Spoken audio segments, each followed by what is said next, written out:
الحمدللہ والصلاة والسلام علی رسول اللہ وعلی آلہ وصحبہ اجمعین اما بعد۔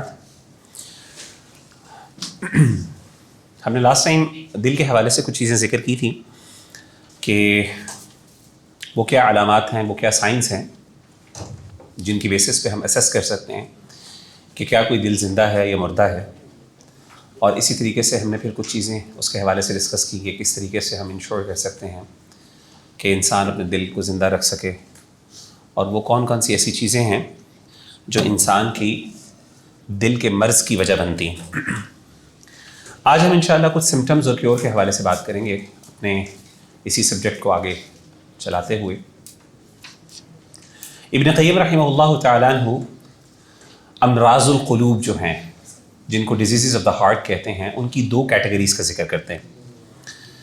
پہلی کیٹیگری ہے، ان کو کہتے ہیں with respect to the symptoms, کہ دو طرح کی ڈیزیزز ہیں، کچھ ہیں سمپٹومیٹک ہیں اور کچھ ہیں اے سمپٹومیٹک۔ عام طور پہ جب بھی امراض القلوب کا ذکر کیا جاتا ہے تو ہمارے جو کلاسیکل اسکالرز ہیں وہ قیاس کرتے ہیں جسم کے اوپر، جو فزیکل ایلمنٹس ہوتی ہیں یا جو انسان کے جسمانی امراض ہوتے ہیں اس پر وہ قیاس کر کے ایگزامپلس دیتے ہیں۔ تو اسی طریقے سے جس طریقے سے ہمارے ہاں جسمانی امراض یا جسے کہتے ہیں نا فزیکل ڈیزیزز، وہ دو طرح کی ہوتی ہیں، کچھ اے سمپٹومیٹک ہوتی ہیں، کچھ سمپٹومیٹک ہوتی ہیں۔ یعنی سمپٹومیٹک وہ ہوتی ہیں جن کی کچھ علامات ظاہر ہوتی ہیں، اور اے سمپٹومیٹک وہ ہوتی ہیں جن کی کوئی علامت ظاہر نہیں ہوتی، یعنی اس کی وجہ سے جسم کے اوپر کوئی اثر نمودار نہیں ہوتا۔ تو بالکل اسی طریقے سے ابن قیم رحمہ اللہ تعالیٰ عنہ فرماتے ہیں کہ جو امراض القلوب ہیں، دل کے جو امراض ہیں، یہ ڈیزیزز ہیں، ایلمنٹس ہیں، ان کی بھی دو کیٹیگریز ہیں۔ کچھ ایسے ہیں جو اے سمپٹومیٹک ہیں کہ ان کے افیکٹ کا، ان کے اثر کا پتہ نہیں چلتا، محسوس نہیں ہو پاتے، اور کچھ ایسی ہیں ڈیزیزز کہ جن کا پتہ چلتا ہے۔ ٹھیک ہے، تو اگر آپ دیکھیں چارٹ کے اوپر تو لیفٹ سائڈ کے اوپر جو ڈاؤٹس اینڈ ڈیزائرز ہیں، یہ بھی امراض القلوب میں سے ہیں، یہ بھی دل کے امراض میں سے ہیں، ایلمنٹس میں سے ہے، ڈیزیزز میں سے ہیں، لیکن ان کی وجود کا انسان کو تکلیف نہیں ہوتی، پتہ نہیں چلتا۔ اور دوسری طرف سے دیکھیں کچھ ایسی ہیں جو کہ جن کا پتہ چلتا ہے، جیسے گریف ہو گیا، اینگر ہو گیا، انزائٹی ہو گئی، یہ ساری چیزیں ایسی ہیں جو انسان محسوس کرتا ہے، دل کے اوپر تکلیف ہوتی ہے، بوجھ ہوتا ہے۔ اب ابن قیم رحمہ اللہ تعالیٰ عنہ یہ یعنی آگے سے بتاتے ہیں ہمیں کہ کیا ایسی وجہ ہے کہ جس کی وجہ سے جو ڈاؤٹس اور ڈیزائرز ہیں، ان کی پین کا یا ان کے اثرات ہمیں محسوس نہیں ہوتے۔ کیا ایسی چیزیں ہیں، کیا ایسے ڈرگز ہیں جو انسان کو ان دو چیزوں کے بارے میں انسنسٹیو کر دیتے ہیں؟ کیونکہ امراض القلوب میں مرض ہیں تو اس کو کوئی نہ کوئی پرابلم تو کریٹ کرنی چاہیے نا، تو پرابلم وہ کریٹ کر رہے ہیں، ٹھیک ہے نا، لیکن we are unable to determine and detect that, یہ ڈائگنوز نہیں ہو پا رہا۔ اس کی کیا وجہ ہے؟ وہ کہتے ہیں دو ایسے ڈرگز ہیں جس کی وجہ سے انسان ان کی وجہ سے ان دونوں چیزوں کے بارے میں انسنسٹیو ہو جاتا ہے۔ پہلا کیا ہے؟ ڈیزائرز کے حوالے سے ٹیمپٹیشنز اینڈ لسٹ، اور دوسری بات یہ ہے اگنورنس ہے جو ڈاؤٹس کے حوالے سے۔ یعنی ایک بندہ اگر ڈاؤٹس کا شکار ہے، جس طریقے سے فالس آئیڈیالوجیز اس کے فیتھ کو کرپٹ کر رہی ہیں، اگنورنس کی وجہ سے اس کو پتہ نہیں چل رہا، علم نہیں، اس کو پتہ ہی نہیں چل رہا کہ اس کی وجہ سے کیا نقصان ہو رہا ہے، میرے عقیدے کے اوپر کیا کیا نقصان، میرے فیتھ کے اوپر کیا کیا نقصان ہو رہا ہے، ٹھیک ہے نا۔ انلیس کہ وہ بات اتنی آگے بڑھ جاتی ہے کہ اس کے لیے واپس آنا مشکل ہے، انلیس کہ وہ بالکل ایگنوسٹک بن جائے، ایتھیسٹ بن جائے، اس طریقے سے اللہ تعالیٰ پر اعتراضات شروع کر دے، تو اس وقت شاید اس کو احساس ہوتا ہے کہ یار اب تو بات بہت آگے بڑھ چکی ہے۔ لیکن اس سے پہلے تک وہ ڈاؤٹس آ رہے ہیں، وہ اس کو انٹرٹین کر رہا ہے، تو اگنورنس کی وجہ سے، جہالت کی بنیاد پر وہ اس کو ڈٹرمن نہیں کر پا رہا ہوتا۔ تو اس سے پتہ چلتا ہے کئی دفعہ ایسا ہوتا ہے کہ ہمارے یعنی ہم ایسی چیزوں سے ایکسپوز ہو رہے ہوتے ہیں۔ دیکھیں ہمارے علماء کیا کہتے ہیں، unnecessarily جو لوگ بدعت میں انوالوڈ ہیں ان کی مجالس میں نہ بیٹھا کریں۔ کیوں؟ انسان سمجھتا ہے یار مجھے تو پتا، میں تو اپنے آپ کو بچا لوں گا، میرا ایمان تو بڑا مضبوط ہے۔ نہیں، ایسی بات نہیں، آپ کو پتہ ہی نہیں چلتا انسان انفلوئنس ہو رہا ہوتا ہے۔ انسان بہت کمزور ہے، انسان اپنی انوائرمنٹ سے انفلوئنس ہوتا ہے۔ کئی دفعہ ایسا ہوتا ہے انسان کو ایک چیز کے بارے میں پتہ ہوتا ہے کہ وہ پرابلمیٹک ہے، لیکن اس کے باوجود وہ اس سے انفلوئنس ہو رہا ہوتا ہے۔ اس کی سب سے بڑی مثال ہے موویز کی۔ کبھی آپ غور کریں کہ جب ہم موویز دیکھ رہے ہوتے ہیں، کوئی ڈراماز دیکھ رہے ہوتے ہیں، تو اس کی اگر آپ سٹوری کو فالو کر رہے ہیں نا، تو آپ کو یہ بھی پتہ ہے کہ وہ کہانی فیک ہے، آپ کو پتہ ہے یہ ایکٹرز جو ہیں، یہ ایکٹرز ہیں، یہ ایکٹریسز ہیں، آپ کو پتہ ہے یہ سب چیزیں فلمائی جا رہی ہیں، لیکن جیسے آپ مووی دیکھ رہے ہیں، ساتھ ساتھ کوئی ڈراؤنا سین آتا ہے تو آپ کو خوف بھی آ رہا ہوتا ہے، ہاں کوئی رونے والا سین ہے تو آپ کو رونا بھی آ رہا ہوتا ہے, کوئی خوشی والا سین آپ کے منہ میں اسمائل بھی آ رہی ہوتی ہے, حالانکہ آپ کو ان ایکٹرس کا بھی پتا ہے, آپ کو اس کہانی کا بھی پتا ہے یہ فیک ہے, you know everything but at the same time you are being influenced. ایسا ہوتا ہے کہ نہیں ہوتا؟ تو انسان جو ہے نا, یہ آپ کو بے شک اگر آپ کو پتا ہے کہ یہ کانٹینٹ جو میں کنزیوم کر رہا ہوں, یہ کر رہی ہوں, یہ ٹھیک نہیں ہے, تو آپ اس کو اگر پڑھی جا رہے ہیں, یہ اس سے کانسٹنٹلی ایکسپوز ہو رہے ہیں, اگر آپ کو پتا نہیں ہے کہ اس کا نقصان کیا ہو رہا ہے, تو وہ اگنورینس کی وجہ سے آپ کو پتا نہیں چل رہا. اور دوسری چیز ہے ٹیمپٹیشنز اینڈ لسٹ. بعض وقت کیا ہوتا ہے کہ جیسے مثال کے طور پہ بہت سے لوگ ایسی برائیوں کے اندر, مثال کے طور پہ وہ بندہ, یہ pornography, let me give you a very bad example, bad in a sense کہ یعنی فلتھی چیز ہے نا. اب یہ اتنی فلتھ اور اتنی گندگی ہے کہ اس کی ڈیزائر یا اس کو دیکھنے کے بعد انسان کو ڈسگسٹنگ فیلنگ آنی چاہیے, لیکن وہ بندہ جو ٹیمپٹیشنز اور لسٹ سے اوور ویلمڈ ہے, اسے یہ فرق نہیں پتہ چلتا, اسے اس سے کوئی انفلوئنس نہیں ہوتا, اسے کوئی بری نہیں لگتی, اس کو تو بڑی یہ چیز اٹریکٹیو لگتی ہے, اپیلنگ لگتی ہے. تو کیا بتائیں, ابن قیم کہتے ہیں کہ یہ جو ڈیزائرز کی وجہ سے جو انسان کے دل کے اندر تبدیلی آتی ہے, یا جو ایلمنٹ ہونی چاہیے, یا جو افیکٹ ہوتا ہے, وہ انسان کو اس لیے محسوس نہیں ہوتا کیونکہ ٹیمپٹیشنز اور لسٹ ہوتی ہیں, وہ ایک ایسا ڈرگ کے طور پہ کام کرتی ہیں, اور اس طریقے سے جہالت کی بنیاد, اگنورنس ہوتی ہے, جس کی وجہ سے انسان وہ چیز کو محسوس نہیں کر پاتا. اب یہ ابن قیم رحمہ اللہ کہتے ہیں کہ رائٹ ڈائگنوسس بہت ضروری ہے. تو سمپٹومیٹک, آپ کو پتہ ہے کہ ہمارے میڈیسن کے اندر بھی سمپٹومیٹک ٹریٹمنٹ ہوتا ہے. سمپٹومیٹک ٹریٹمنٹ کیا ہوتا ہے بھائی؟ ہاں, یعنی اصل ڈیزیز ہوتی ہے نا, ایک ہوتی ہے اصل ڈیزیز, اور بعض اوقات اس کے کچھ سمٹمز ہوتے ہیں. اس ڈیزیز کی وجہ سے انسان کے جسم پہ کچھ تبدیلیاں آتی ہیں, تغیرات ہوتے ہیں, جیسے بخار چڑھ گیا, زکام ہو گیا, یہ ہو گیا. ڈیزیز کچھ اور ہے, ابھی کسی وجہ سے کسی کاز کی وجہ سے ہو رہا ہے نا. تو سمٹومیٹک ڈیزیز وہ ہوتی ہے کہ جس کے اندر آپ سمٹمز کو, سمٹومیٹک ٹریٹمنٹ کیا ہوتا ہے, جس میں آپ سمٹمز کو تو ٹریٹ کر رہے ہوتے ہیں, لیکن اس کی انڈر لائن کاز کو آپ صحیح نہیں کر پا رہے ہوتے. تو اس سے ہوتا یہ ہے کہ وہ سمٹمز تو ہو جاتے ہیں, یعنی ٹھیک ہو جاتے ہیں, لیکن وہ ڈیزیز کا علاج نہیں ہوتا. مثال کے طور پہ ہمارے ہاں ایک بندہ ہے, وہ مثال کے طور پہ اس کو زکام ہے, لیٹس اسیوم. اب زکام کی وجہ سے اس کا گلا خراب ہے, اس کی وجہ سے اس کو بخار چڑھ جاتا ہے, تو وہ کیا کرتا ہے, پیناڈول لے لیتا ہے. اب پیناڈول سے کیا ہوا کہ اس کا بخار تو اتر گیا, وہ جو سمٹم تھا وہ تو ٹھیک ہو گیا, لیکن آپ کے خیال میں کیا اس کا گلا ٹھیک ہو جائے گا اس پیناڈول سے؟ ہاں جی, ہو جائے گا؟ نہیں ہوگا. آپ میں سے کوئی ڈاکٹر بیٹھا ہوا ہے یہاں پہ؟ چلے نہیں ہوگا نا. تو ایک ہوتا ہے ڈیزیز کی ایکچوئل ٹریٹمنٹ, اور ایک ہوتا ہے سمٹومیٹک ٹریٹمنٹ.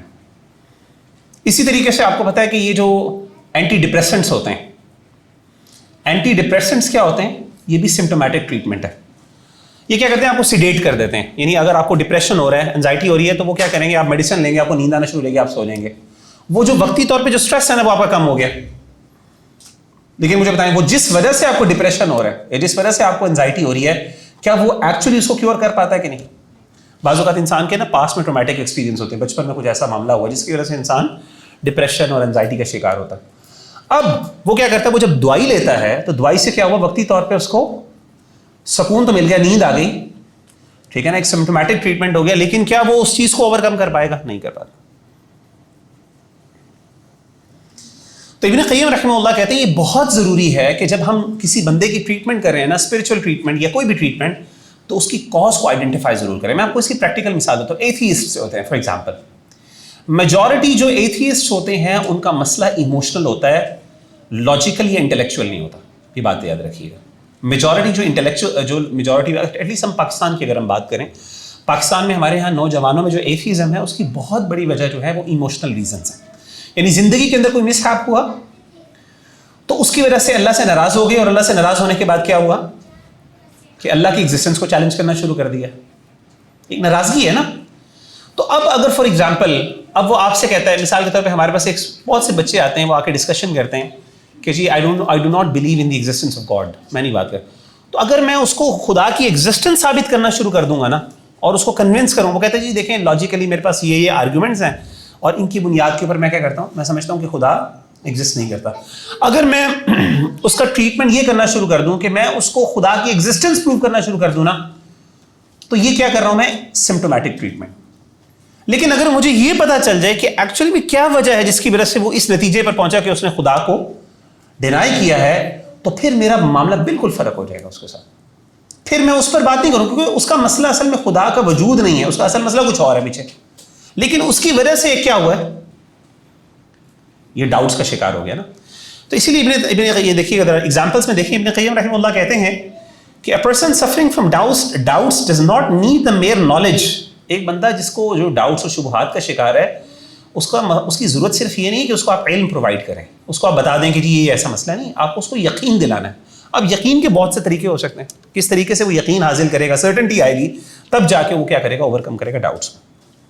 تو خاص طور پہ ریلیجس کاؤنسلنگ کی اگر ہم بات کریں, کہ جب آپ کوئی ایسا کسی بندے کے ساتھ ڈیلنگ کر رہے ہوں, کوئی بھی یوتھ فل ینگسٹر آتا ہے آپ کے پاس, وہ اپنا پرابلم لے کے آتا ہے, تو بہت ضروری ہے کہ آپ پہلے اس کا ڈائگنوسس صحیح ہو آپ کا, خاص طور پہ شبہات کے حوالے سے.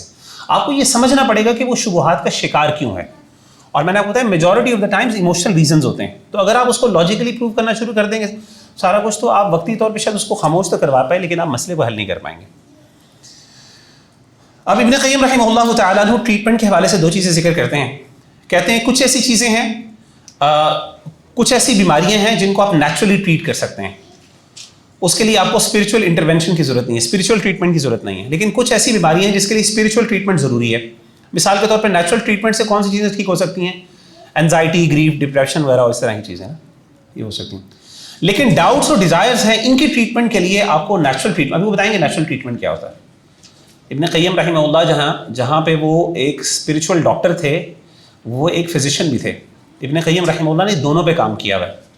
آپ کو پتہ ہے کہ ابن قیم رحمہ اللہ کی کتاب ہے طب نبوی کے نام سے, پتہ ہے نا آپ کو, نبی صلی اللہ علیہ وسلم دا پروفیٹک میڈیسن, اس کا انگلش ترجمہ بھی ہو چکا ہے, بہت اچھی کتاب. ابن قیم رحمہ اللہ he was a doctor and physician as well.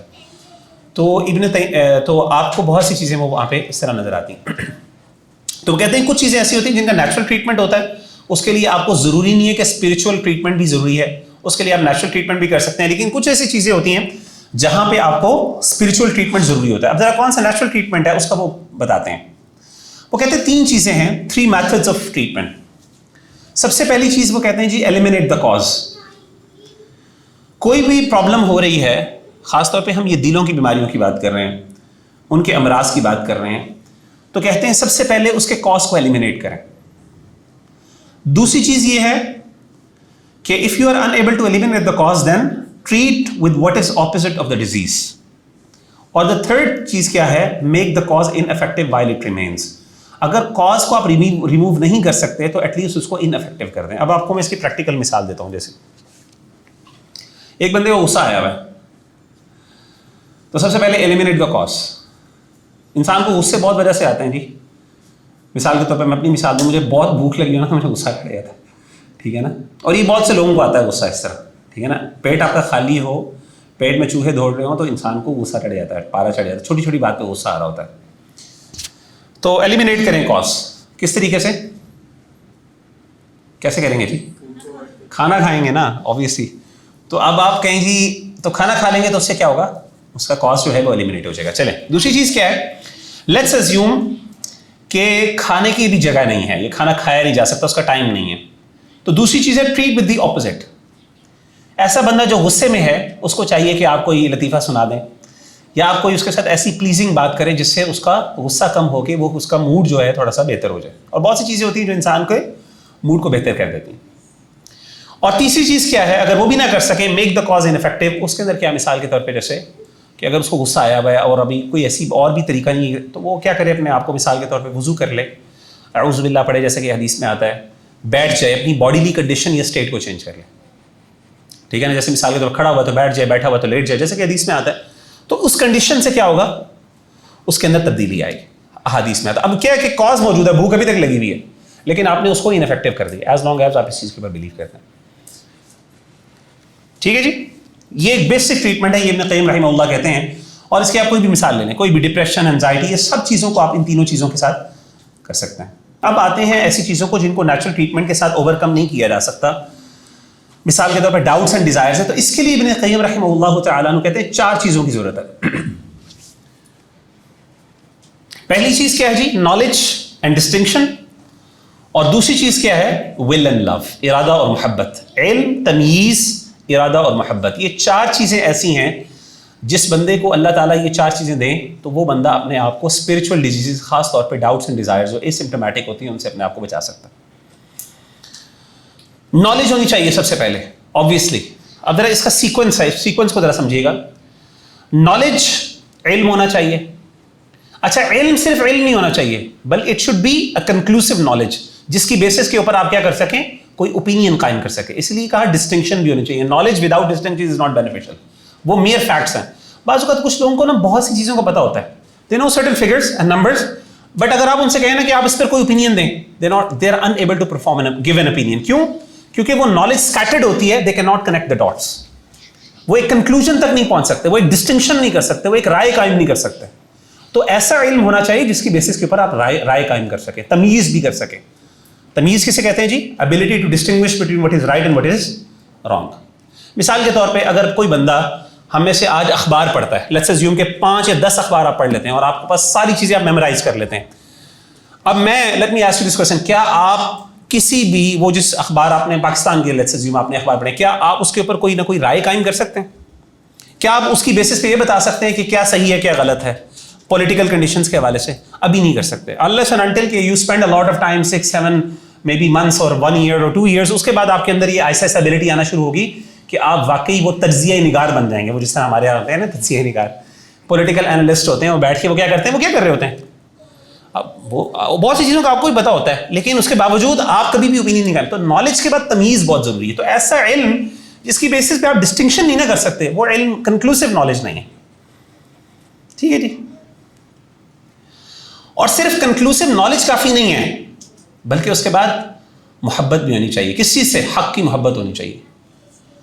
اور محبت کافی نہیں ہے بلکہ اس کے بعد ارادہ بھی ہونا چاہیے, ول بھی ہونی چاہیے, جس کی بنیاد پر آپ کیا کر سکیں, اس پر عمل کر سکیں. تو سب سے پہلے آپ کے پاس علم ہونا چاہیے, اس علم کی بنیاد پر ڈسٹنکشن ہونی چاہیے, اور ڈسٹنکشن کی بنیاد پر صرف ڈسٹنکشن کر لینا کہ یہ صحیح ہے غلط کافی نہیں ہے, بلکہ بعد حق کی راہ سے محبت ہونی چاہیے. انسان کو حق سے محبت ہونی چاہیے. جب تک آپ کی کوئی ایموشنل کنیکشن نہیں ہوگا نا حق کے لیے, you are not ready to sacrifice for it. دیکھیں انسان کس چیز کے لیے قربانی دیتا ہے؟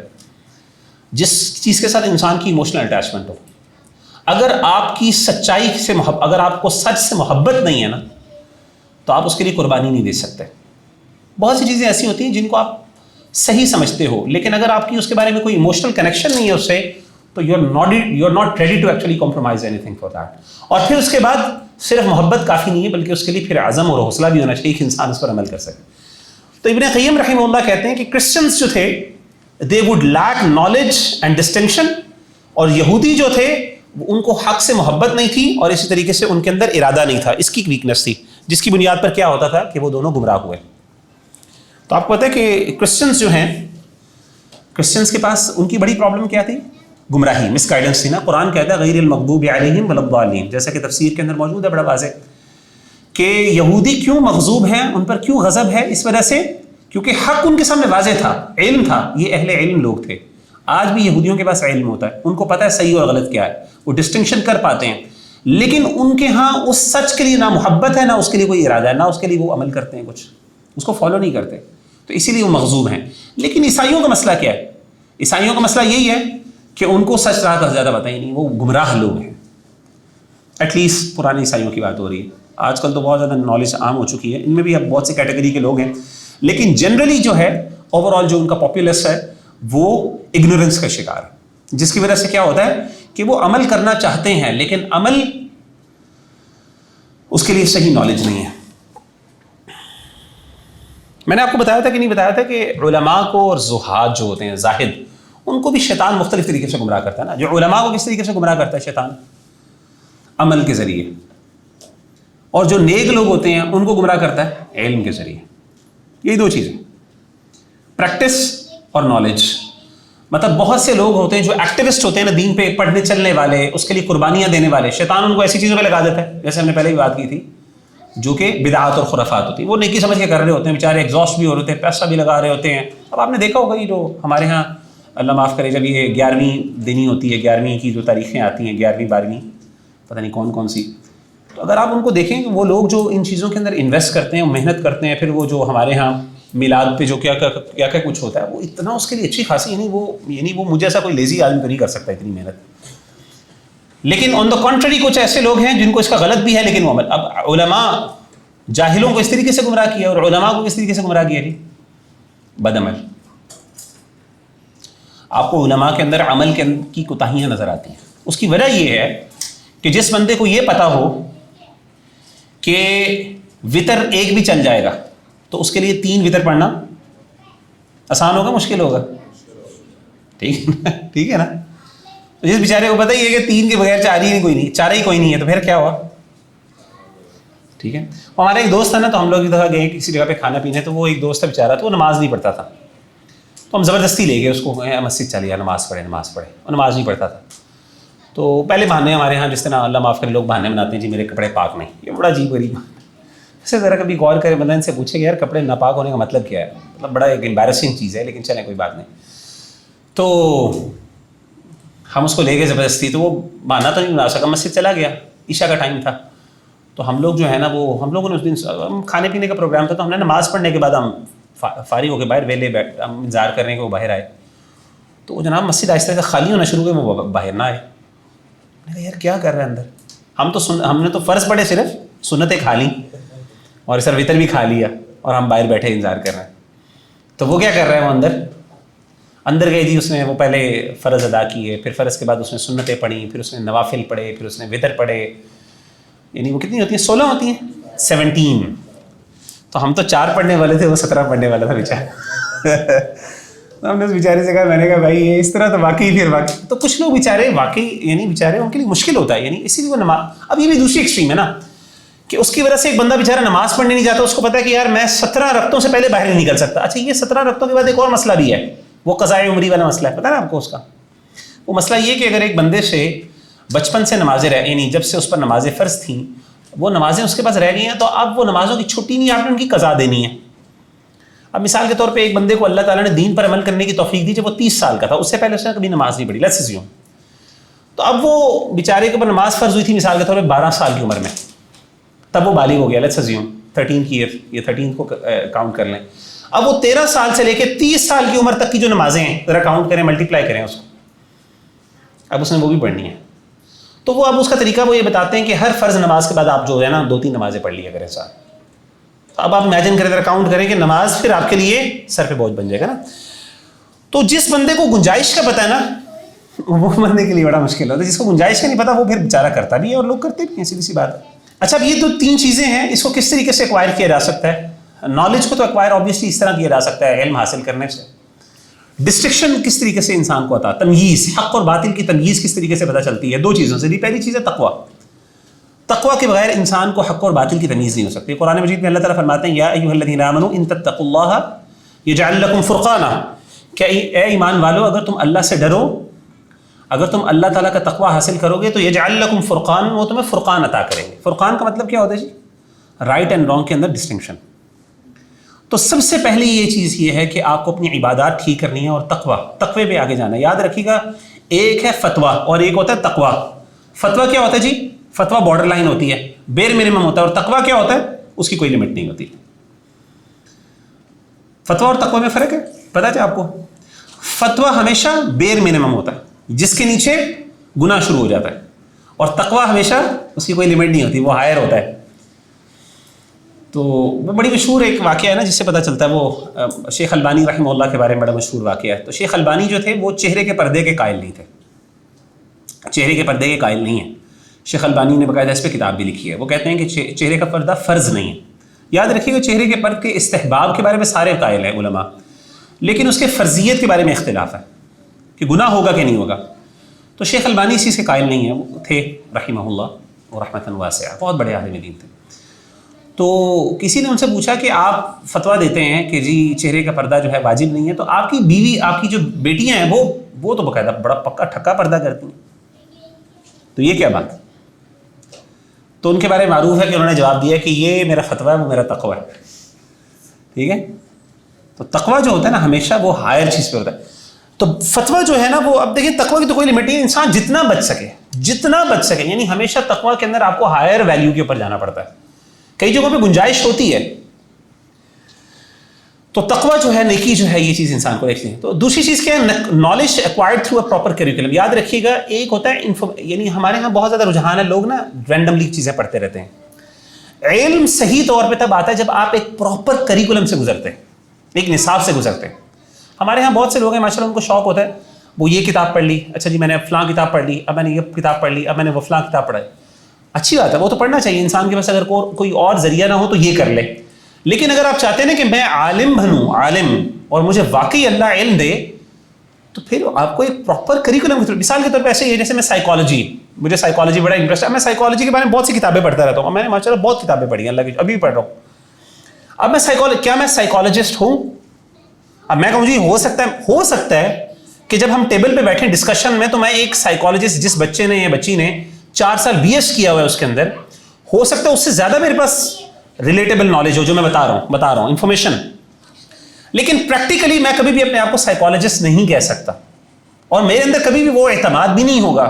کیوں؟ کیونکہ ایک کریکولم ہوتا ہے, جس کے بعد کیا ہوتا ہے, جس کے کریکولم کے اندر ہر لیولز ہوتے ہیں, کہ اس لیول پہ آپ پہنچتے ہیں, پھر نیکسٹ لیول پہ ایک نالج بلڈنگ کی نا پورا ایک پیرامڈ ہوتا ہے. تو اسکیٹرڈ جو نالج انفارمیشن ہے اس سے انسان کو اتنا فائدہ نہیں. ہاں اتنا فائدہ, اس کا مطلب یہ بھی نہیں کہ انسان بالکل کچھ نہ کرے, نہیں, بالکل کر سکتے ہیں. لیکن اصل اگر آپ نے عالم بننا ہے, اگر آپ چاہتے ہیں کہ اس ٹائٹل کو کلیم کر سکیں, تو اس کے لیے پھر آپ کو ایک کریکولم سے گزرنا پڑتا ہے. ہمارے استاد یہ کہا کرتے تھے کہ یہی فرق ہے ایک غیر عالم میں اور ایک عالم میں. انفارمیشن اور نالج کے اندر یہی فرق ہے کہ نالج وہ ہوتی ہے جو ایک ایسی انفارمیشن کو ایکوائر کیا جائے تھرو پراپر کریکولم. اب وہ کریکولم ڈیزائنڈ ہوتا ہے. ہمارے یہاں کچھ لوگ ہوتے ہیں لیول 1 ہوتا ہے, لیول 2 ہوتا ہے, پہلے آپ نے یہ کتابیں پڑھنی ہیں, اس کتابوں کے اوپر دوسری نالج ہوگی, دوسری تیسری نالج, اور ایک پورے آپ نے سیکوینس ہے اس کے پیچھے, ہر لیول کا ایک ریشنل ہوتا ہے پیچھے. کریکولم ریشنل بھی کہتے ہیں اس کو. یہ پورا یعنی پھر اگر آپ ایجوکیشن کی فیلڈ میں جائیں تو آپ کو پتہ چلتا ہے کہ کریکولم کس طرح ڈیولپڈ ہوتا ہے اور کس طریقے سے وہ ایک بلڈ کرتا ہے نالج کے اوپر. تو ڈسٹنکشن اس طرح آتی ہے. دوسری چیز کیا ہے, love is attained through knowledge and knowing. اچھا, نالج, لو, محبت کسی چیز کے بارے میں, ایموشنل اٹیچمنٹ بھی تب ہوتی ہے once you know about the other person. جتنا آپ اگلے کے بارے میں جانتے ہیں اتنی زیادہ آپ کو اس سے ایموشنل اٹیچمنٹ ہوتی ہے. آپ بتائیے اکثر کاؤنسلرس کا معاملہ ہوتا ہے کہ کاؤنسلرس کو بہت زیادہ ایک پروفیشنل بیہیویئر اپنا اڈاپٹ کرنا پڑتا ہے. کیوں؟ کیونکہ ہوتا یہ ہے کہ جو کلائنٹ ہوتا ہے یا جو بھی پیشنٹ آتا ہے ان کے پاس آ کے جب وہ اپنے آپ کو ایکسپریس کرتا ہے نا, اور جب اگلا بھی اس کے ساتھ ایک ہارٹ ٹو ہارٹ کنورزیشن ہوتی ہے, تو اس سے کیا ہوتی ہے, ایک نیچرلی ایک ایموشنل اٹیچمنٹ ہوتی ہے.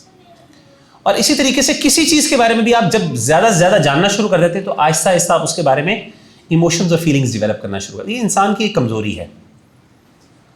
میں آپ کو مثال دیتا ہوں. میرا ایک دوست ہے عبداللہ. کیا آپ کو وہ شخص اچھا لگتا ہے؟ آپ کہیں گے نہیں. اچھا, میں کہوں کیا آپ کو وہ برا لگتا ہے؟ آپ کہیں گے نہیں. میں کہوں گا کیوں؟ ہمیں اس کے بارے میں پتہ ہی نہیں ہے. یہی رسپانس ہے نا آپ کا. اس کا مطلب ہے کہ the more you know about someone, the more there is a chance کہ آپ اس کے ساتھ کوئی نہ کوئی کنیکشن ڈیولپ کریں گے, کوئی ایموشنل اٹیچمنٹ ہوتی ہے. اور اس میں سائنٹیفک اسٹڈیز نہیں, اس میں کافی اسٹڈیز بھی ہوئی ہیں. سائنٹیفک ہے کہ نہیں مجھے یاد ہے کہ میں نے کتاب میں ایک دفعہ پڑھا تھا کہ اگر آپ کسی چیز کے بارے میں کوئی انٹرسٹ ڈیولپ کرنا چاہتے ہیں نا, اسٹارٹ ریڈنگ اباؤٹ اٹ. جیسے جیسے آپ کسی چیز کے بارے میں 1 ہفتہ 2 ہفتہ کسی چیز کے بارے میں پڑھنا شروع کریں, آپ دیکھیں گے اب آپ کا انٹرسٹ ڈیولپ ہونا شروع ہو رہا ہے. اسی طریقے سے آپ کسی پرسنالٹی کے بارے میں, اس کی لائف کے بارے میں مزید پڑھنا شروع کریں. ہاں, ہونا چاہیے اچھی پرسنالٹی ہو. تو آپ دیکھیں گے آفٹر اے وائل, کچھ دیر کے بعد آپ کی اس کے ساتھ کوئی نہ کوئی ایموشنل اٹیچمنٹ شروع ہو جائے گی. اسی لیے آپ دیکھیں کہ قرآن مجید کے اندر اللہ تعالیٰ نے اپنا تعارف بار بار کروایا. تو اللہ تعالیٰ سے محبت کیسے قائم ہوتی ہے جی؟ اللہ کے بارے میں جان کے. اور اللہ کے بارے میں کیسے جانا جاتا ہے؟ اللہ کی اسماء و صفات کے بارے میں جان کے. آپ دیکھیں قرآن مجید میں ہر آیت کا اختتام کس پر ہو رہا ہوتا ہے؟ اللہ کی کوئی صفت ہوتی ہے اور اللہ کا کوئی نام ہوتا ہے. اور اسی طریقے سے سیرت کو پڑھنے کی اہمیت کیا ہے؟ وہ یہی اہمیت ہے کہ جتنا آپ اللہ کے رسول کی سیرت کو پڑھتے ہیں نا, جتنا آپ ان کی زندگی میں رہتے ہیں, اتنی آپ کی ان سے ایموشنل اٹیچمنٹ ہوتی ہے. تو نالج کسی کے بارے میں, اگر آپ کسی چیز کو پڑھنا چاہتے ہیں, کسی چیز کے بارے میں اگر آپ علم حاصل یعنی محبت قائم کرنا چاہتے ہیں, تو اس کے لیے ضروری یہ ہے کہ you have to know about it. یہ کر کے دیکھیں. آپ کسی ایک صحابی کو کیس اسٹڈی کے طور پر پڑھیں, کوئی ایک صحابی پکڑ لیں, صحابیہ پکڑ لیں بہنیں, اور آپ ایسا کریں 1 ہفتہ ان کے بارے میں, بس پورا ہفتہ ان کے بارے میں پڑھنا شروع کریں. انٹرنیٹ سے, یوٹیوب پہ کوئی بک ملتی ہے وہ پڑھنا شروع کر دیں, اور ایسے آپ دیکھیں گے کہ you will have certain feelings about that individual after a while. یہ تو اب وہ فیمس پرسنالٹیز ہے جو پاسٹ کی. امیجن کریں جو ریئل کے اندر بندہ ہے اس کے بارے میں جب آپ کریں گے تو obviously it's a different thing نا. اسی طریقے سے نوئنگ دا پوٹینشیل بینیفٹس, یہ بھی بہت انپورٹنٹ ہے کہ کسی چیز کے بارے میں آپ کی پسند ناپسند تب ڈیولپ ہوتی ہے جب آپ اس کے اندر اپنا, انسان بہت زیادہ دیکھیں 2 ہی فیلنگز ہیں انسان کے اندر, ایک کو کہتے ہیں جلب المنفع اور ایک ہوتا ہے دفع الضرر. انسان 2 ہی چیزوں کا نام ہے نا, یعنی انسان کی چوائس 2 چیزوں پہ ڈیپینڈ کرتی ہے, کسی بینیفٹ کو ایکوائر کرنے میں اور کسی تکلیف کو یا پریشانی کو اپنے سے دور کرنے میں. یہی چیز ہے, پورا دین اسی کے اوپر کھڑا ہے, پوری ریلیجس اسلامک لا اسی کے اوپر ہے. جلب المنفع, کچھ چیزوں سے آپ کو فائدہ ہوگا, کچھ چیزوں کچھ ہارم کو اپنے آپ سے دور کرنا ہے. تو جنرلی ہیومن بینگ جو ہے وہ ہمیشہ انکلائنڈ ہوتا ہے, جنرلی ہیومن بینگ انکلائنڈ ہوتا ہے جلب المنفع کی طرف. ہر وہ چیز جو اس کو جو بینیفٹ دیتی ہے, اچھا وہ بینیفٹ کسی طرح کا بھی, وہ دین کا بھی بینیفٹ ہو, دنیا کا بھی, وہ پلیجر بھی ہو سکتا ہے, وہ کچھ بھی ہو سکتا ہے. So any thing that is beneficial for you in any way what's ever, تو وہ کیا چیز ہوگی, وہ آپ کے لیے کوئی نہ کوئی میننگ رکھے گی, آپ کے اس کے ساتھ کوئی نہ کوئی اٹیچمنٹ ہوگی. اور ایسی چیز جو اس کو آپ کو کوئی تعلق نہیں ہے اس سے, تو آپ شاید اس سے زیادہ اتنا زیادہ اٹیچ نہیں ہوں گے. ایک پیچھے دن میں کتاب پڑھ رہا تھا, اس کتاب کے اندر انہوں نے باقاعدہ ایک کیس اسٹڈی پیش کی تھی, بلکہ آج کل پڑھ رہا ہوں کیس اسٹڈی. اس میں انہوں نے کیا کیا, بس ایگزامپل دے رہا ہوں. کچھ یہ تھیں جو ہوتے نہیں ہیں آپ کے اٹینڈنٹس ہوتے ہیں, جیسے مثال کے طور پہ کسی ہوٹل مینجمنٹ کے اندر کچھ لوگ تھے, تو آپ کو پتہ ہے کچھ وہ اٹینڈنٹس ہوتے ہیں جو آ کے آپ کی ضروریات کو جب آپ کال کرتے ہیں تو آپ کو ہیلپ آؤٹ کرتے ہیں آ کے وہ چیزیں. تو اس پہ نا کچھ انہوں نے اوبیس خواتین تھیں, ان کو بلایا, ان کا ایک سیمینار کروایا, ان کو 2 گروپس میں ڈیوائڈ کر دیا, اور ایک کو کہا کہ دیکھیں آپ جو ہے نا یہ آپ کی اوبیسٹی بہت بڑھ گئی ہے آپ کا, یعنی مثال کے طور پہ موٹاپا تھا, وزن تھا, تو آپ ایسا کہیں کہ اس کے دیکھیں یہ بینیفٹس ہوتے ہیں, اگر آپ اس کو اوور کم کر لیں گے آپ کو جاب میں یہ بینیفٹس ملیں گے, یہ کریں گے وہ کریں گے, یہ وہ سارے. اور ایک گروپ کو انہوں نے نہیں بتایا, بس دیٹس اٹ, بس بینیفٹ بتایا, that's it, seminar was done. اور کچھ نہیں کہا, کچھ یہ نہیں کہا کہ اگر آپ کریں گے آپ کو یہ بینیفٹ, یعنی ہم آپ کو یہ دیں, کچھ بھی نہیں, صرف یہ بتایا کہ بینیفٹس جنرلی کیا ہوتے ہیں.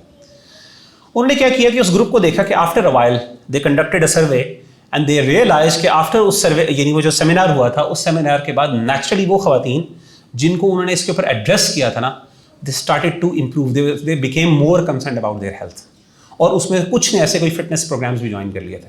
اور وہ خواتین جن کے ساتھ یہ نہیں ہوا تھا, ایون تو وہ کوئی عام سی باتیں تھیں, they were not something special, تو وہ they were not influenced that much.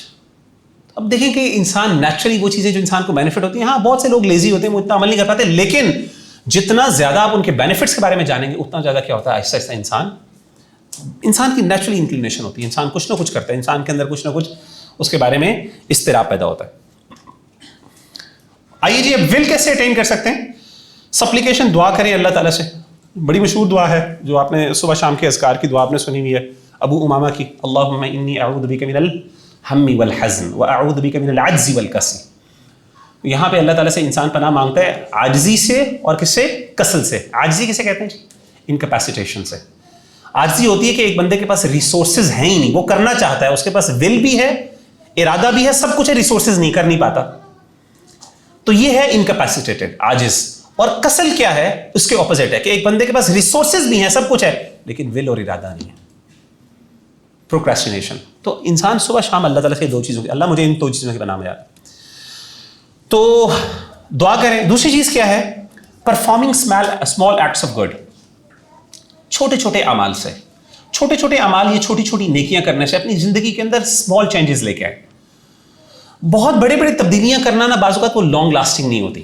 اللہ کے رسول کی بڑی مشہور حدیث ہے کہ اللہ تعالیٰ کو وہ کام پسند ہے, وہ چیزیں پسند ہیں جو اگرچہ تھوڑی ہوں لیکن کنسسٹنسی کے ساتھ ہوں. تو آپ نے بہت سے لوگوں نے پتہ نہیں وہ کتاب پڑھی ہے کہ نہیں, وہ جیمس کلیئر کی کتاب اٹامک ہیبٹس پڑھی ہوئی ہے آپ لوگوں نے, دیکھی ہوئی ہے, بہت اچھی کتاب ہے. اگر آپ وہ نہیں پڑھی, مطلب میں سیلف ہیلپ بکس زیادہ تر, مجھے بہت شوق ہے پڑھنے کے, لیکن میں ریکمینڈ نہیں کرتا. اس کی وجہ یہ کہ سیلف ہیلپ بکس کے اندر کچھ پرابلمز ہوتی ہیں بہت بڑی سیریس. لیکن جنرلی اگر میں آپ کو کوئی 2-3 بکس ریکمینڈ کروں گا نا, واقعی جو آپ کہتے ہیں کہ ہمیں مغیرہ بھائی بتائیں کہ جو واقعی سیلف ہیلپ اچھی کتاب ہے, تو میں 2 یہ بھی آپ کو بتاؤں. ایک وہ ہے, بلکہ 3 کر لیں. ایک وہ ہے آپ کی اٹامک ہیبٹس ہے, ٹھیک ہے, جیمس کلیئر کی کتاب, یہ ضرور پڑھیے گا. یہ بیسکلی اس کے اوپر ہے کہ کس طریقے سے آپ اپنی زندگی کے اندر اسمال چینجز لانے سے بڑے بڑے چینج لے کے آ سکتے ہیں. That's the over all thing, اور یہ بہت اچھی چیز ہے, بہت سمپل. دوسری چیز کیا ہے؟ دوسری چیز یہ ہے, دوسری کتاب کون سی ہے جی؟ دوسری کتاب ہے یہ جو اس کی ڈاکٹر اینا لیمکی کی کتاب ہے, ڈوپامین نیشن. یہ بھی بہت اچھی کتاب ہے, بہت اچھی کتاب ہے. اس میں بلکہ میں نے ایک بک ریویو بھی کیا ہے ریسنٹلی, تو ڈوپامین نیشن یہ آپ کو مل جائے گی. یہ دونوں کتابیں آپ کو مل جائیں گی, یہ ریڈنگ سے مل جائیں گی آپ کو, ایون یہ آپ کے پاس لبرٹی بک اسٹور ہے وہاں سے مل جائے گی, اور اسلام آباد میں سعید بک بینک وغیرہ سے, اس طرح کے بڑے اسٹور سے مل جائیں گی. اور تیسری کتاب آپ کے پاس وہی وہ جو 7 habits of highly effective individuals نا, پیپل, وہ اسٹیفن کووی کی کتاب ہے, وہ بھی اچھی کتاب ہے. یہ 3 کتابیں ہیں جو واقعی بہت اچھی کتابیں ہیں, جن کو واقعی میں سمجھتا ہوں کہ یہیں میں نے بہت سی پڑھی ہیں. اب تو اللہ معاف کرے بزنس ایسا بن گیا کہ اس میں اب مطلب بہت سی ایسی چیزیں ہوتی ہیں بس وہ ان نیسیسری لوگوں نے ڈالی ہوتی ہیں. تو میں بتا رہا تھا جیمس کلیئر کی جو کتاب ہے ایٹامک ہیبٹس, وہ بیسکلی یہ سی performing small acts of good, کہ کس طریقے سے آپ چھوٹی چھوٹی چیزیں نا اپنی زندگی کے اندر لائیں. مطلب اگر میں آپ کو ایک بڑی انٹرسٹنگ مثال دوں, اگرچہ ہمارا موضوع نہیں ہے, لیکن جیسے مثال کے طور پہ چھوٹی چیزیں, چھوٹی پازیٹیو تبدیلی سے بڑی بڑی تبدیلی آنا شروع ہو جاتی ہیں, اور چھوٹی چھوٹی برائیوں سے بچنے سے آپ کیا کر سکتے ہیں, بہت بڑی بڑی برائیوں سے بچ سکتے ہیں. مثال کے طور پہ ایک بندہ جو ہے اس کو پانی کی کمی ہے, بڑی سمپل سی مثال دیتا ہوں. اب پانی کی کمی ہے نا کہ اب آپ چاہتے ہیں کہ میں پانی زیادہ پیوں, تو اب بار آپ کو یاد نہیں رہتا. مثال کے طور پہ عام طور پہ ہمارا یہ ہوتا ہے نا کہ ہم کام میں مصروف ہیں, یاد نہیں رہا, پھر اچانک یاد آ یار 6-7 گھنٹے گزر کے پانی نہیں پیا. تو اس کا آسان طریقہ یہ کہ اپنے ساتھ ایک پانی کی بوٹل رکھ لیں بس.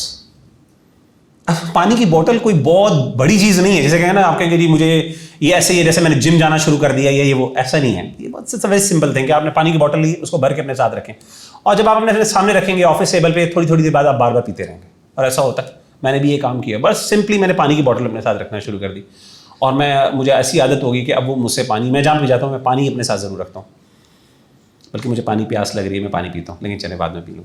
اچھا جی, دوسری چیز کیا ہے, پھر اسی طریقے سے اگر آپ نے کوئی چیز اوائڈ کرنی ہے, مثال کے طور پہ جیسے آپ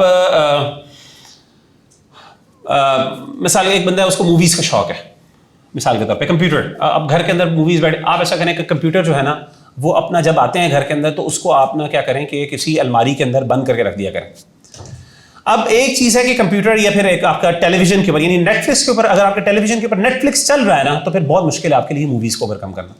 لیکن اگر آپ کو مووی چلانے کے لیے پہلے لیپ ٹاپ کھولنا پڑے گا, پھر اس کے اندر آپ کو مووی ڈاؤن لوڈ کرنی پڑے گی, پھر دیکھیں گے, میجورٹی آف دا ٹائم آپ دیکھیں گے نہیں, آپ کہیں یار اتنا ٹائم نہیں. اب آپ نے کیا کیا, پہلے یہ چیزیں مشکل بنا لی. تو اس طرح کر کے اس نے کچھ چیزیں بڑی زبردست انٹرسٹنگ بتائیں گے, اینڈ دے ورک اے لاٹ. تو بہرحال اسمال آرٹس آف گڈ. ٹھیک ہے جی, آگے چلیں جی. اب ہمارا آخری سیگمنٹ آج کا وہ ہے ٹریپس آف شیطان. شیطان کے حوالے سے ابن قیم رحمہ اللہ, اور یہ پھر ہمارا آخری ٹاپک ہے, اس کے بعد ہم انشاءاللہ یہ اغاثۃ اللہفان کی کتاب سے باہر چلے جائیں گے. اور اس کے اندر آخر میں ابن قیم رحمہ اللہ نے شیطان کے ٹریپس کے حوالے سے بہت سی چیزیں ذکر کی ہیں. تو میں کوئی 3-4 ٹریپس آپ کے سامنے ذکر کروں گا جو ہمارے ڈاؤٹ سے متعلق ہیں, باقی آپ انشاءاللہ کتاب پڑھیں گے تو وہ اس میں بہت سی چیزیں اور بھی ہیں ڈیٹیل میں. تو پہلا جو ٹریپ ہے شیطان کا جو ابن قیم رحمہ اللہ ذکر کرتے ہیں ہم سے ریلیونٹ ہے, وہ ہے چینج آف ٹرمینالوجیز. شیطان کیا کرتا ہے, یاد رکھیے گا کہ ورڈز جو ہوتے ہیں نا دے کیری میننگس.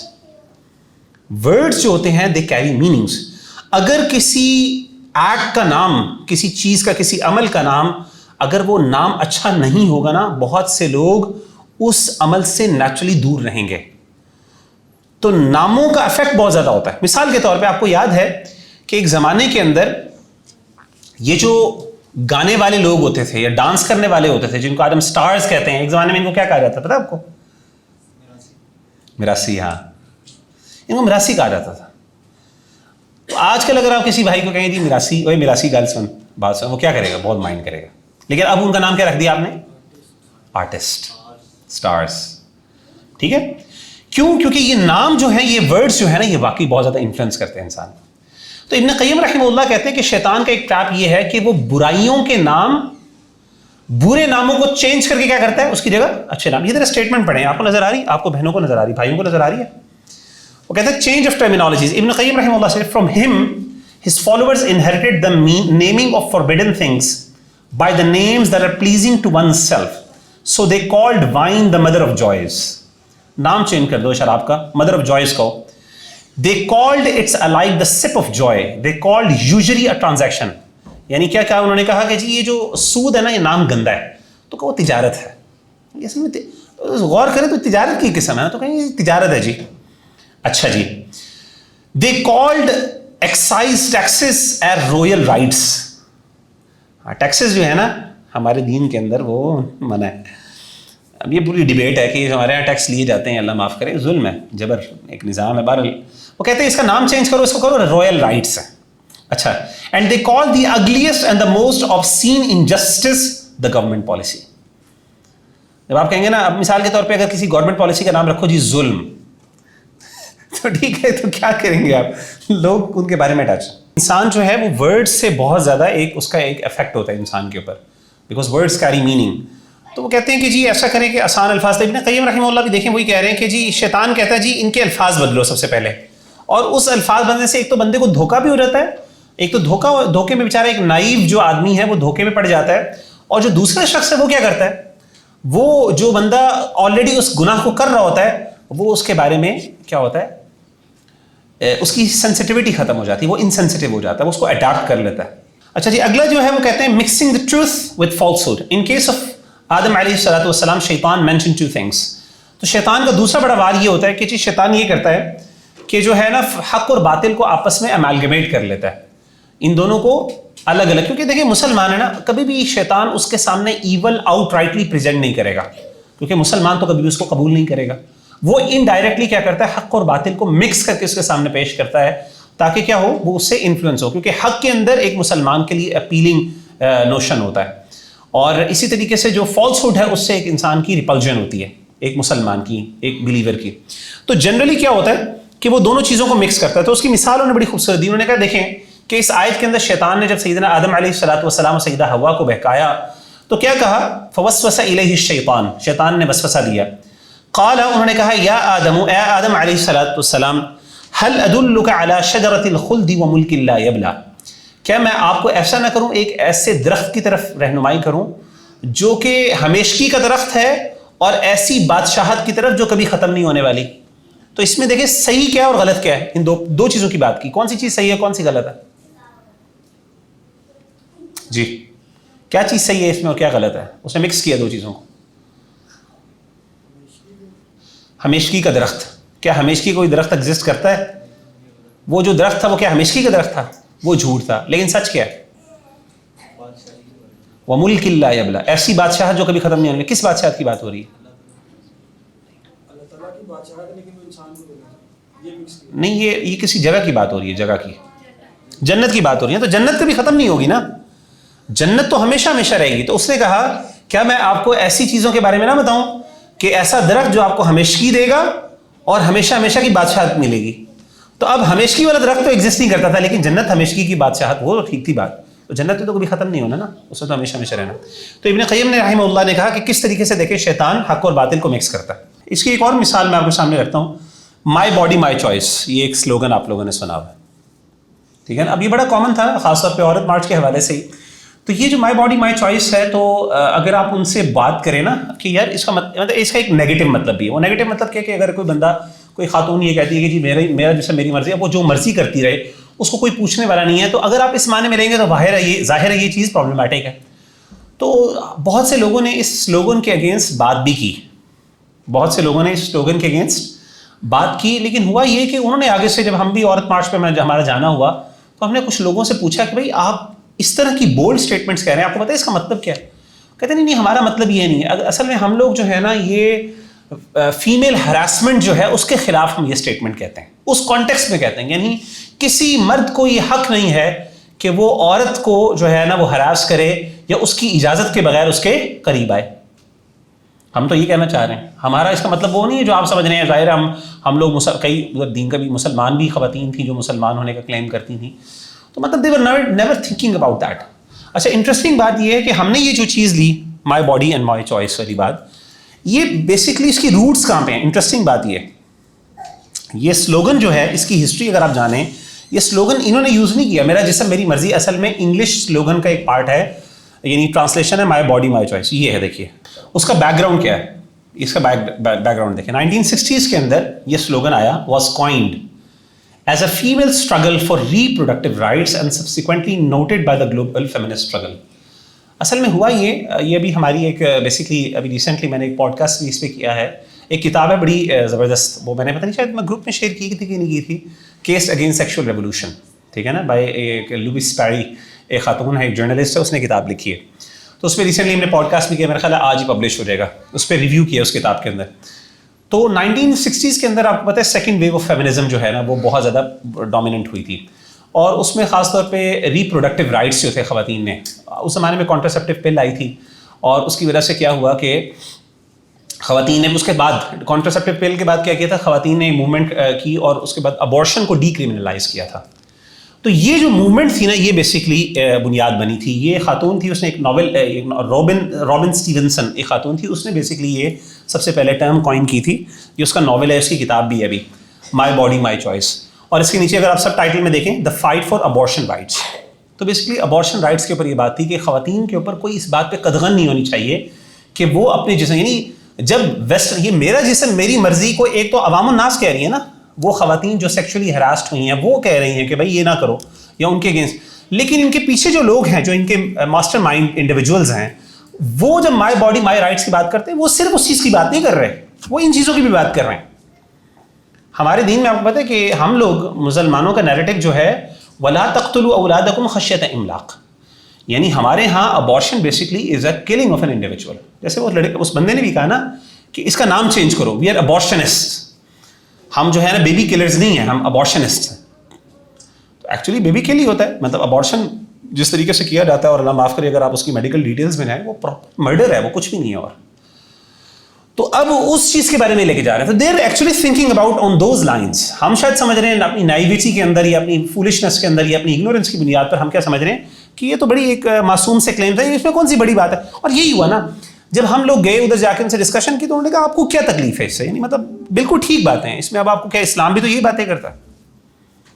تو ہم نے ان سے کہا تھا, پھر میں نے مجھے یاد ہے کہ میں نے ایک بندے سے ڈسکشن ہوئی وہاں پہ, ان کا مین بندہ تھا کوئی, تو میں نے ان سے کہا تھا, میں نے کہا آپ اپنے سلوگنس کیوں نہیں, دیکھیں اگر آپ کہتے ہیں نا کہ اسلام بھی یہ باتیں کرتا ہے تو پھر آپ اسلامک سلوگنس کیوں نہیں لے کے آتے.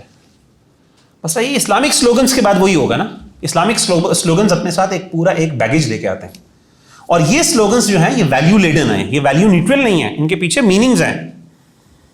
یعنی یہ مائی باڈی مائی چوائس صرف ایک اسٹیٹمنٹ نہیں ہے, یہ پوری ایک موومنٹ کا پارٹ ہے. آپ اس کو اگنور کر دیں ویسے کہہ کہ جی یہ مطلب یہ تو سمپل سی بات ہے, اس کے اندر یہ نہیں, they are value laden statements, اور ان کے پیچھے پورے کانسیپٹس ہیں, بیگیجز ہیں, اس کے پیچھے ایک پورا فیمنزم کا ایک پورا آئیڈیا کھڑا ہوا ہے. اسی لیے وہ بندہ جو اگنورنٹ ہے اس کو شاید اس بات کی سینسٹیوٹی کا پتہ نہیں ہوگا, اور جو بندہ وہ پتہ ہے جس کو, وہ کیا کرے گا, وہ اس کی حساسیت کا اس کا اندازہ ہو. جی یہاں پہ انشاءاللہ ہم کنکلوڈ کرتے ہیں آج اپنی بات کو, آگے پھر انشاءاللہ ہم کچھ اور فتنوں کا ذکر کریں گے. تو جی کسی کو کوئی سوال, کوئی بہن نے کوئی ایڈ کرنا ہے اس میں؟ سبحانک اللہم و بحمدک اشہد ان لا الہ الا انت استغفرک.